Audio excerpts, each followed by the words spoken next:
back. Tommy's here. Jamie's here. Good morning. Morning. What can we say? This is our first studio guest. We've messed him around all morning so far. Tommy stole my coffee. Thanks. Again. Right, okay. Jamie Hepburn, or as we call him, Red Jamie. You went to Glasgow Uni? Indeed, yes. Which I have to say is where all the best people went. I quite concur. And you did history and politics? Yes, And indeed, yeah. oh, sorry, can you hog the mic a wee bit? It's not usually a problem, but yes. It's not for politicians. Sorry, I'll introduce you. The guy that's trying to do the sound here, we call him Roz. Roz, I'll why's let that? Well, you're too young. He looks more like a Paul to me. Fraser. if you Oh, remember. yes. So this is sadly not too young for that. Yeah. This is Rose, Yeah. right? So he's shouting, get into the mic. Okay. Right, so you went to Glasgow Uni, you did history and politics. Yes. You I'm going to came, put that to the test now. aren't we? well, we will. No, we're going to put something else to the test later Okay. on and see if you can give us a song. You came out of Glasgow Uni. When did you come out of uni? I graduated in 2002, but I had 1 year as a sabbatical officer at the Students' Representative Council, so I should have graduated in 2001. That's right, So and it was you- 5 years at university. According to Wikipedia, that really reliable source, Yeah. you were chair or something of the Scott Nat group. Yes, I was the chair of the student wing of the SNP, also the youth wing. Sadly, I'm no longer eligible for either. Okay, and then 2007, from memory, you were on the list. You won through the list in Central. Yes, it was a bittersweet experience because there was the candidate here in Cumbernauld and Kilsyth had hoped to win the constituency to be elected, and we missed out, but happened to be elected on the list to represent Central Scotland. So That's for right. the first 4 years in Parliament, I was a regional list member for the wider Central Scotland. So you region. sat on both sides of that. Well, it used to be painted as a divide. You rarely hear anybody talk about it anymore. I agree with that. Second class, I can't help but wonder if that's because there's rather less SNP regional MSPs that You don't it's hear not- that so yes, indeed. And Well. the other MSPs don't like to talk about them being second class MSPs so much. I mean, there is a divide, not in the literal sense. Obviously, every one of the 129 MSPs is equal rights as a member of the Scottish Parliament in terms of their responsibility as a member of the Scottish Parliament. But having been both, there is a slight difference in the sense that I think if you're a constituency representative, you tend to be viewed as the first port of call for people who live in an area if they're seeking your assistance. So Well, most people don't realise, of course, that they've got 7. yeah, and I'm quite happy to keep it that way. Aye, absolutely. So that was 2007, and then 2011. A nice woman. You beat Cathy Craigie, Yes. who was the incumbent Labour. That's right. So Cathy had the privilege of being the first ever member of Scottish Parliament for Cumbernauld South, as you say, although we had political differences. A very nice enough woman, and she was the MSP for Cumbernauld South for 12 years. 12 years. Yeah. And then, so 2011, you took the seat, and I think you certainly got a big majority. From memory, it was about 10, just under 10 grand. No, that's this time round. Was that And this time it's round? bizarre because I couldn't tell you. I can remember my majority in 2011. It was 3,459. Which is emblazoned in my mind, even though I got a much larger majority in 2016, just in the May election. I know it's roughly just under 10,000. I don't know what it is I think precisely. 9.5, 10. Yeah, which is, I don't know why that is. Maybe your first majority is the one that you remember. Or possibly you're getting older like the rest of us. Well, we all get older. We all do. Okay, and then let's get to the Red Jamie stuff. When you were I don't elected, think I've been called this for some time. well, if ever, it was your question on PFI. You asked a written question, I think it was, on PFI, Yes, indeed. which led to the unravelling of, schools falling down and bridges no getting built and who knows what. Yes, I think to be clear, it wasn't my question related to that. I don't want to take responsibility for that. Yeah, I mean, you say I was a student of history. You're testing my memory because it was some time ago that I put that question down. I think it was one of the first I put down not long after being elected. And of 2007, course, I the SNP had been a critic of the private finance initiative as had been then devised. The way the contracts were written really allowed for significant profiteering by the private contractors. Well, when I looked up, it was £22.3 billion. That was going to be the cost over the defined period of the lifetime of the contracts for the PFI contracts at that time, £22 billion. A significant it is a sum lot of money. I find when I talk to people, which I do all the time about politics, it's my job sometimes. Me too. That they don't quite get this, that effectively it's a very expensive mortgage, that PFI system.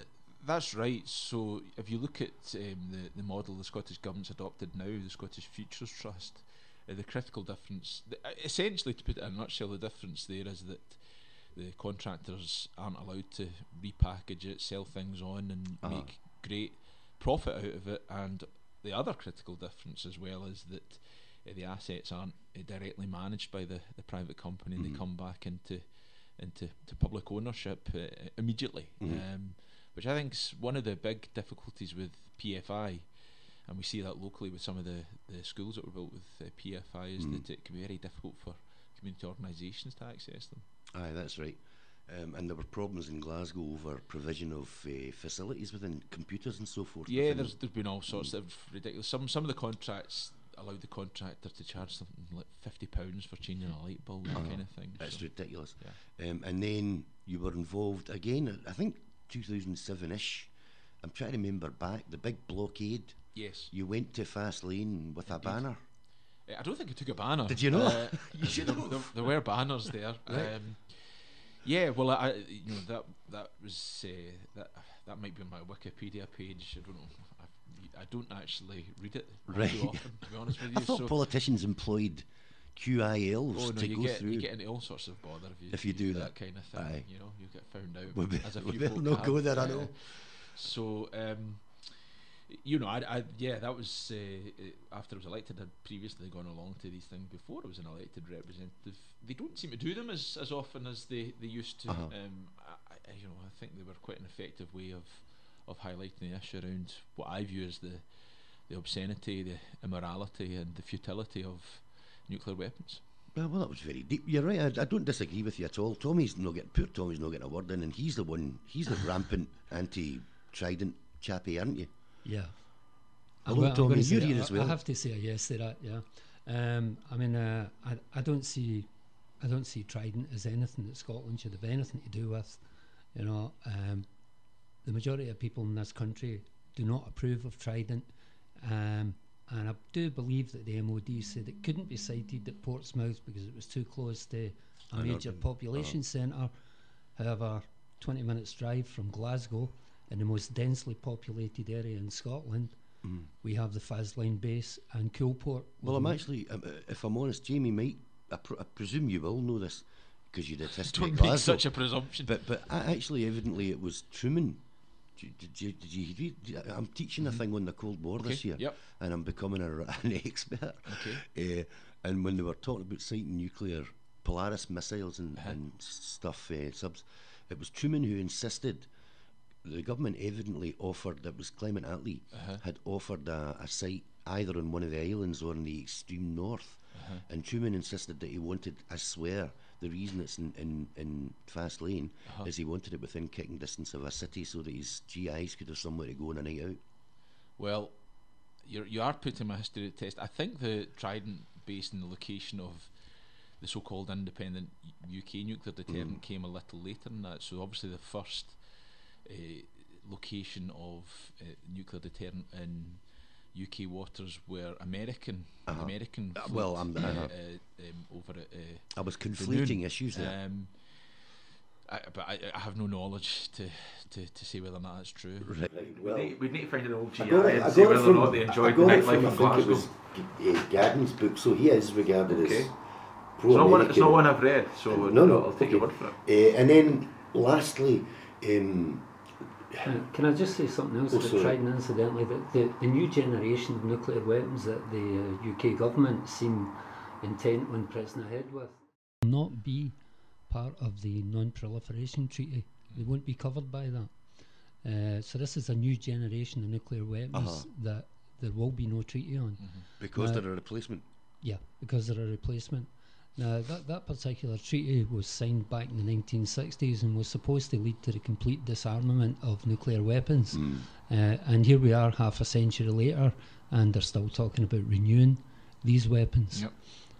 It's not good enough, and when we think back to some of the comments made by people like George Galloway during the don't hold back, Tommy, during the independence referendum, where he said there was no point in moving them. Right?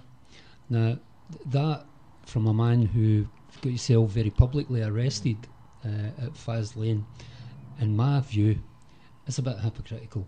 Right? To say that there is no point in moving them, right, is to take the same multilateralist rather than unilateralist view that people like Jim Murphy had, where they're basically saying, yes, we'll get rid of nuclear weapons when the rest of the world disarms first. Now, that's never going to happen. I've always found that a peculiar leap of logic as well, though, because I mean, if you're that's the criticism that's thrown at the SNP, or you're unilateralists. Well, actually, no, we're not. We're multilateralists. I mean, I don't want to see those nuclear weapons moved. I want to see them gone. I don't want to see them. I don't actually want to see them relocated to England. I'd rather see there were no nuclear weapons anywhere. But to be a multilateralist, people need to take the first step. Someone has to say, look, we're going to get rid of exactly. weapons. That's before we even get on to, I mean, the last point I made about them, of course, was their futility. If you look at the threat we face in the modern world, nuclear weapons ain't what we need. Oh, I know, yeah. But that term has become a term for many people to say, to justify retaining them until other people get rid of them. I think it's a bogus argument, though. Yeah. Well, okay, and then extraordinary rendition. Yes. That was a bee in your bonnet. It was indeed, yeah. I just, after playing a great record there, actually, just before we began our wee conversation, extraordinary rendition, was it common?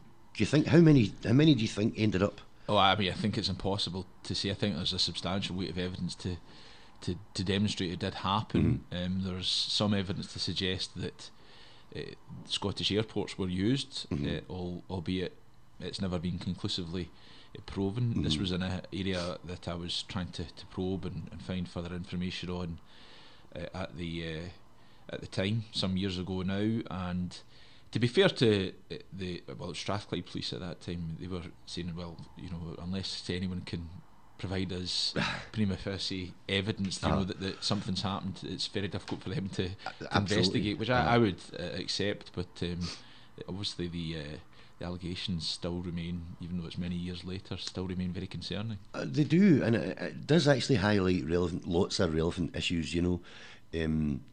Countries need full control of their airspace and need some. I mean, the big argument at the moment in Britain's about immigration.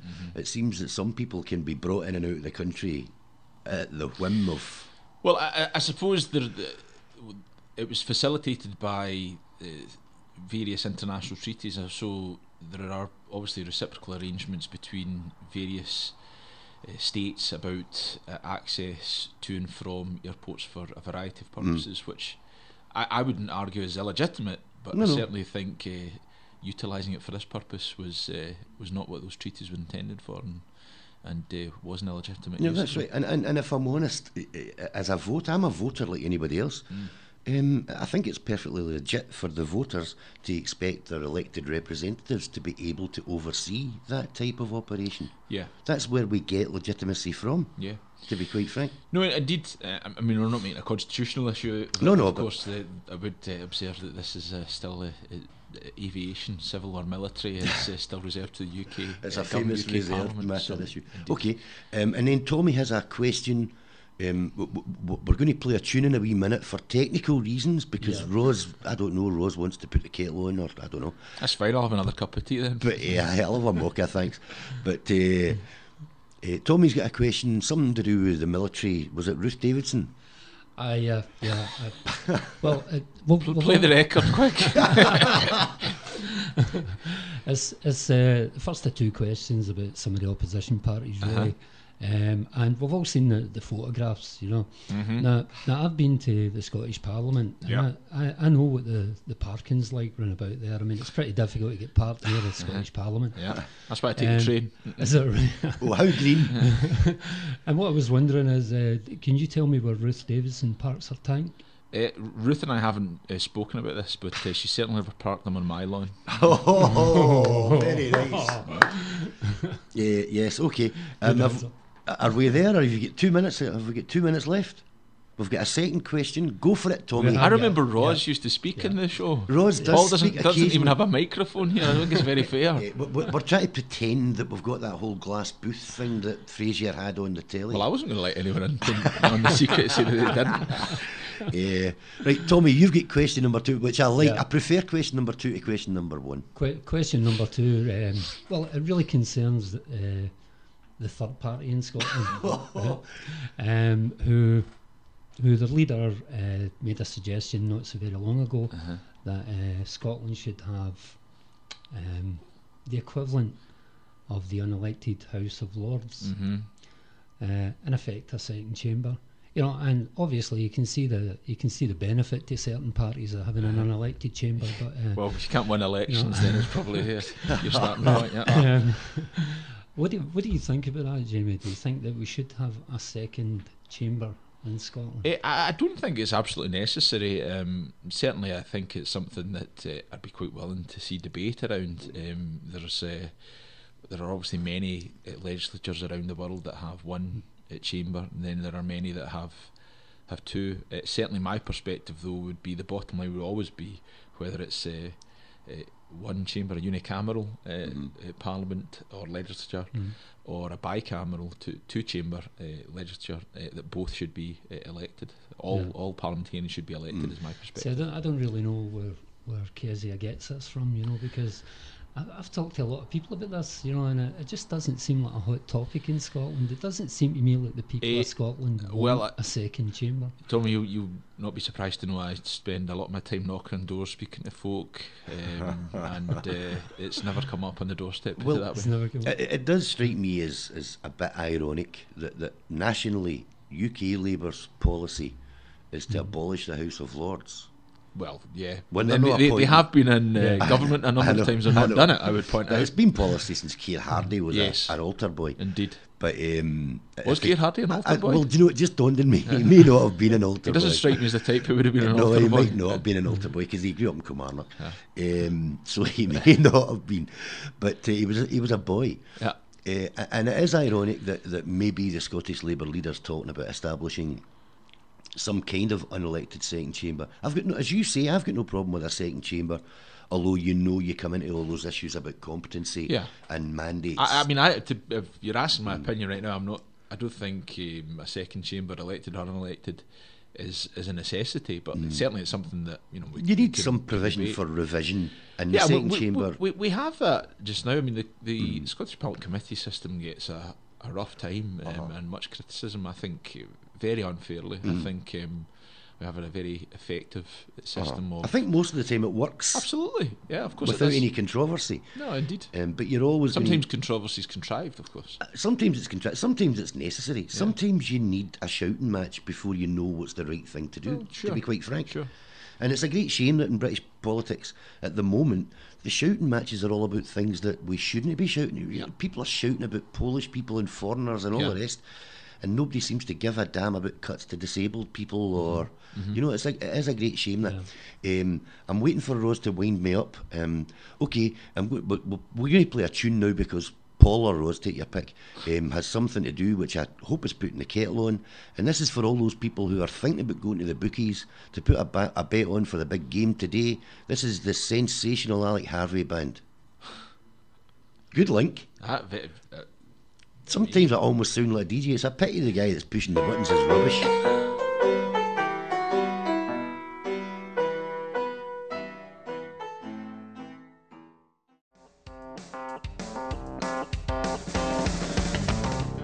Okay, we're back. Still with Jamie Hepburn, your local MSP and Minister for Employability and Training. Correct, yes. Thank goodness I do this for a living. Maybe slightly local at the moment, and then maybe finish off on what should be your strongest suit. All right, okay. That's setting me up for a fall. I know. A couple of questions that came through on Facebook. I've just been handed. Okay, first one. I would like to ask Jamie Hepburn why he thinks the next independence referendum, he thinks the next independence referendum will be. And then we've got a supplementary, I'll give you them both at the same time, Minister. As I am an it's getting serious if I'm I getting the couldn't minister resist chat. that. As I'm a public sector employee. The second part of the question is, as I am an elderly lady, and I think I know who this is, and I think she's about 39, but we'll not go there. As I am an elderly lady, and it was said the elderly voted no the last time, I would like a second chance to vote yes again before I leave this planet. Okay. Well, I mean, where we are right now is that there's no guarantee there will be an independence referendum. The First Minister's been very clear that it's sensible for us to prepare the legislation, because it might be necessary to have an independence referendum to secure our ongoing access to the European single market. Scotland voted overwhelmingly to remain part of the EU. The Scottish Government is, of course, directly answerable to the Scottish people, the Scottish electorate, and we're trying to fulfil their wishes to retain Scotland's access to that EU single market. Now, it doesn't necessarily need to be predicated on Scotland being an independent state, an independent member of the EU, so there are a variety of things trying to be explored. We're now finding, though, that the UK government is being rather reticent, contrary to its rhetoric in the aftermath of the EU referendum, when it actually got around to saying anything at all. It took a few days, where David Cameron was very clear that the Scottish Government, and indeed the other devolved administrations, they would be respected and listened to. We're not really finding that's the case just now. So we are trying to explore ways in which it may be possible for Scotland, as part of the UK, to continue to be able to access the EU single market. And if that proves impossible, then it's possible, and indeed the First Minister has said the likelihood is increased that we may need to have another independence referendum, and I would suspect that would need to be in the next few years, but there's no guarantee there will be one. Do you get a sense as you talk to people? I mean, there's no doubt that the older people did tend to vote against independence when the referendum was on. Do you get a sense that some people are changing their minds, let's say, over that? Very much so. I think there has been a shift in the minds of some people. I think certainly through the folk I speak to, those who contact me, that is a sense I detect that some minds have changed as a consequence of the outcome of the EU referendum. How far that's gone, it remains to be seen. Okay, time's pressing on, so I'll crack on. I want to link another question that came in on Facebook with some other local issues. Sure. Right. So bring up the issues first. There are, I think, threatened job losses, redundancies at Bars factory. There's the impending closure of the tax office. Yeah. And we're trying to get somebody in to talk to us on that. We're trying to get a trade union representative in to discuss that with us. And the question that came in on Facebook was, this person wants to know why the Scottish Government has not done anything about funding for over 55s, and to contextualise that, when they are encouraging people to seek further education, when they've lost their job, I take it, or when they're made redundant, as has happened to this person. So this person's lost his job, he's over 55. I'm sorry to hear that.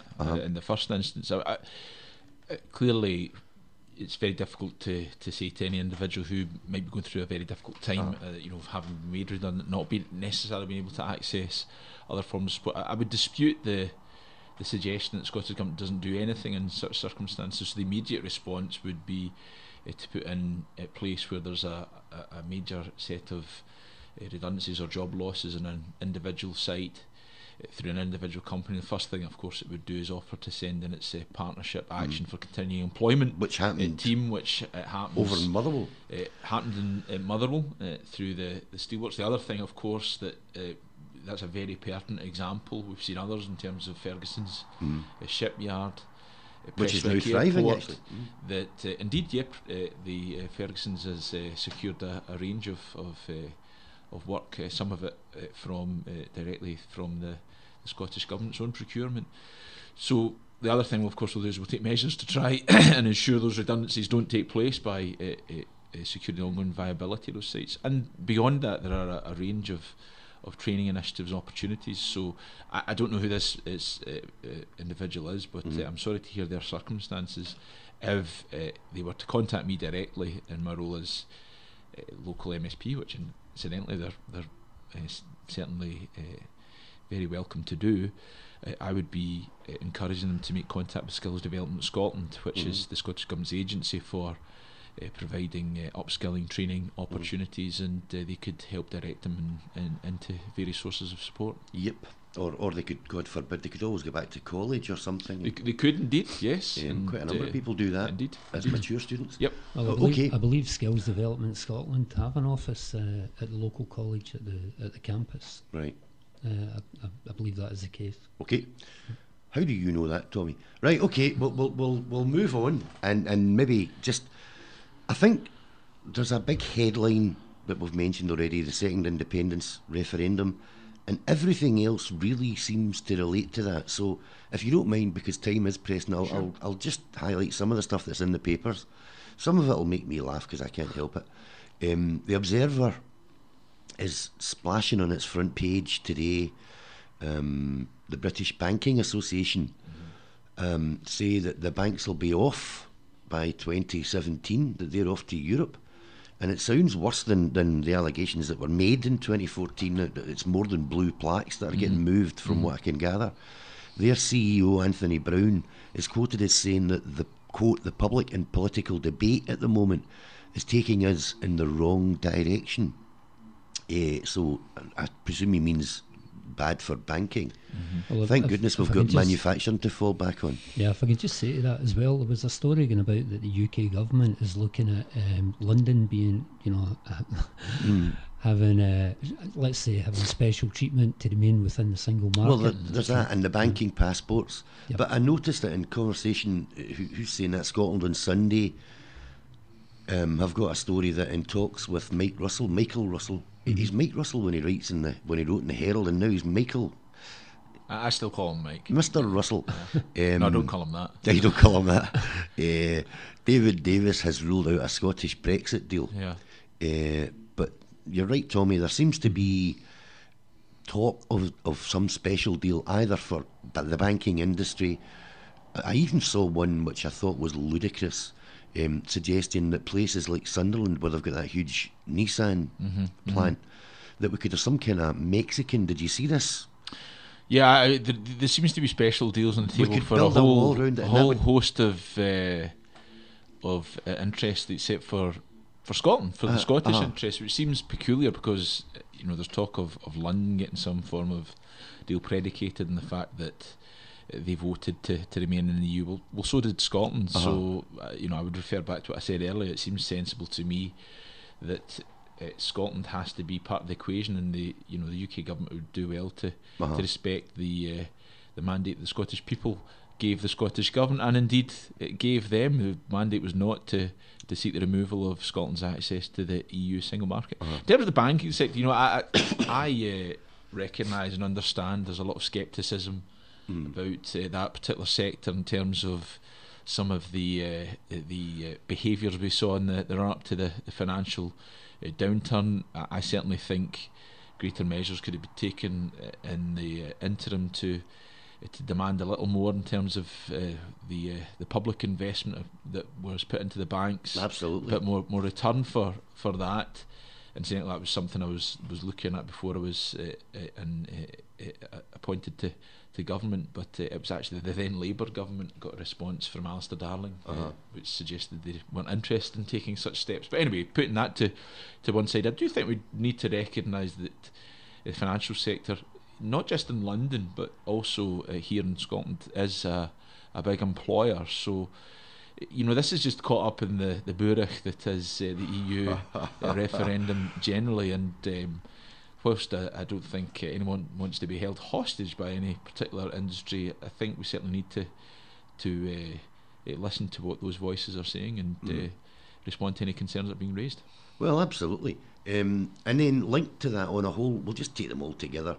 Some of the, well, you kind of call people cybernats when they're not online. Yes. But you've got the head cybernat, you've got Alex Salmond, Well, I don't think it used to be the I head don't think you side. would approve of being described in such a fashion. Well, the Sunday Herald are saying that Alex Salmond savages Theresa May, which I did I think love. he'd be happy with that. I would love that. Over what they say, I'm quoting them, right? Alec, I'm quoting them. Say that he called her cabinet planks of wood, right? Tom Nairn, I know some of the language around this is just great fun. It's real old-fashioned politics. Tom Nairn, England has been far too big for its boots for too long. Chris Stevens, who, for those that don't know, is a Glasgow MP. He was speaking to Plaid Cymru's conference. He's also, you were talking about Partick Thistle, me being a I'm Partick going to Thistle come to fan that, earlier. yes. We'll come to that later, but so's Chris Stevens. There you go. He's another one that claims to be a Partick No, Thistle. I can assure you, he used to sell the programmes. I used to buy my programmes from Chris Stevens. So there you go. There's a wee bit of information. Oh, that you weren't expecting. so he must be rather elderly. Well, we should move on. Right, okay. He's calling, maybe he is, look at what he said. He's calling the Tories are extremists and xenophobes. I'm shocked and surprised that anybody could possibly think that just because they want to draw up lists of foreigners and cancel the Human Rights Act, and I don't know. I detect a note of cynicism in your line of questioning. If I'm honest, Who needs employment law anyway? I really do try not to take a party political line on this, but I draw the line at things like lists of foreigners. That's Yes. just outrageous. It is. I think when you start talking about that kind of thing, and obviously there was a degree of backtracking thereafter. I think it wasn't just so much certainly the lists of foreigners was a fairly obtuse, ludicrous idea, but it then went on to talk about punishing companies that if they didn't employ enough UK workers. I just think it's ludicrous, and if you do engage in that type of rhetoric, then you do expose yourself to accusations of being extremist, I would suggest. Look, as I say, I normally And try also and being a plank of wood. also being a plank of wood. Yeah, I just think it was a really stupid thing for any politician to do, to be quite frank. Yeah, well, I mean, I'm not clear, not that there are lists compiled, I think I would make clear, but already right now, under immigration rules, if you're a foreign national, putting the whole EU question to one side, then you'll have to have a visa to be here, and there has to be checks to make sure that visa's been used appropriately. So if that's not an appropriate level of protection around these concerns, which I would suggest it is, then I think this is hollow rhetoric and sheer populism, as you suggest. Of course it is, absolutely. And then, that related, I'm throwing more things in, people flying into Dublin. Yeah. I don't know, sometimes I wonder what planet some of these people live on, to be quite frank. I don't see the European Union suddenly saying people can, if people can cross the border from the Republic of Ireland into Northern Ireland, yes, they can come back. Yeah. And the European Union will not allow free access back and forth willy-nilly, and it rather negates, well, not if we're not a member, and it rather negates any taking back of control. And well, it's interesting putting the whole issue of Ireland and the Irish border, because freedom of movement over that particular border predates the existence of the European Economic Community and its successor organisations. That's obviously through specific act of the UK Parliament and various treaties between the Republic of Ireland and the UK. But I think, putting that to one side, I think the fundamental point you make is correct. I think a lot of people, when they engaged in this whole idea about freedom of movement of people, were thinking exclusively about people coming to the UK without giving much thought about their ability to move freely the other way. And Absolutely. I think, what's sauce for the goose is sauce for the gander. If there's a hard Brexit, then which is about not allowing immigration from the EU to here, then it's going to be the same the other way. And I don't think a lot of people have actually got their head around that. Let's remember there are, as much as there's concern about the number of EU nationals who've come to the UK, I think people also should remember there's about 2 million UK citizens living in the rest of the EU right now. did you see, I don't know if MD saw, I saw it last night and I did laugh, I'm sorry, Juncker coming out of the meeting with Theresa May and the journalists. Did you see it? Yeah. And it was Yeah. right? I mean, I think people have to get real. Okay, we've only got a couple of minutes left, so we'll finish on a bright note for you, Jamie. It's always good to finish on that. It is. There's a poll published by BMG putting the SNP currently on 40%. Yeah. I'll run through them quickly. The Conservatives on 16, Labour 14, Lib Dems 6. Nicola Sturgeon's personal approval rating remains positive. Yeah. 16%. Yeah. You're going to win this independence referendum this time, do you think? Well, incidentally, there's been other polls that have put us even higher. I think that's a poll for Westminster. Some of the ones Well, from that was Scottish from Parliament Scotland. put I didn't want us to even higher. I didn't want him to allege I was using numbers that were... I think I'd be cautious about conflating the two. I think support for the SNP is one thing, support for independence might be another. So that's always uppermost in my mind, and I would readily concede that we still have some work to do to engage with those who voted no last time, to try and persuade them with the merits of the case, if we're going to, and I emphasise if there's going to be another referendum on Scottish independence. Okay, I'll apologise. I've got two apologies. Okay. I'm going to cut you short on that, and I'm going to say, poor Tommy had... Okay, what was the... Thistle do? You're claiming to be a Partick Thistle yes, fan. I'm happy to claim that. Listen, we might run a minute late on this here, but we'll just... The whole radio station can wait for us. So you're a Partick Thistle fan? Yes. Today of all days? Yeah. And I know you've got to get it in that this is... I won't say which team I support. Yeah. But this we is did discuss it before, and today's a certain anniversary, 23rd of October 1971. Right. The greatest year not of my life, sadly. It was 8 years before I was born, and that was, of course, Partick Thistle 4, Celtic 1. Stephen, maybe you were at the game. And do you remember who Partick Thistle's top scorer was that day? That day, well, I think it was 4 different scorers, if I remember. So I'm trying to remember. Jimmy Bone walked the ball into the net. Alec Ray scored, and now I can't remember the other two. So I'll get slagged off of the. I think Kenny Dalglish got a consolation for. I was at the match. I was very, very young, but I was at the match. I'm sure you had a good day. Oh, I had a great day. Okay, but to test you on, this is a Scottish test that Tommy's come up with. Scottish question time. Right. So now you believe I'm a part of this fan, a bona fide. Well, let's say your answer. What will we say? Thistle do. Thistle do. I'm not singing it. I wanted you to sing that. Okay. Imagine having a song, Thistle do. Right. Tommy has come up with a test. That was for the League Cup final, and it worked. How high, I know. How Scottish you are. Okay. What was Wee Willie Winkie? I'm not sure this goes into the whole dialogue about the EU and... No, I know. But anyway, put it to the test. Okay, I'm not going to ask what he knows about small children wearing before they go to their bed, so we'll skip by the Wee Willie Winkie question. Running through the town, upstairs, downstairs. If you don't mind. Yep. Who wrote the song? It was a nightgown, aye. Who wrote the song Caledonia? Oh, that was Dougie MacLean. He's great, actually. Yeah. I didn't know there was going to be... Did I win a prize if I get these right? You'll get a cup of powdery mocha if you're lucky. All right. 1861, you must have been on Wikipedia. Physicist James Clerk Maxwell presented the first ever what? Colour what? Colour what? Oh, you're gesticulating at me. It's a 40. I'm going to concede that you're trying to help me here. No, I don't know that one. The first ever colour 40. Is that right? It doesn't in say 1861. 1861. Well, every day's a school day. It might have been who knows. It's actually James Clerk Maxwell. Oh, is it James Clerk? He's probably the most famous Scot to not be famous. He's most famous. I think they renamed some of the committee rooms at the Scottish Parliament. They used to just be numbered, and incidentally we still use the numbers because that's what we know them as, but they gave them names after famous Scots, and I think he's one of them. Is he? James Clerk. Don't quote me on that. What was the photo of Tommy? It was Tommy. It could have been Tommy.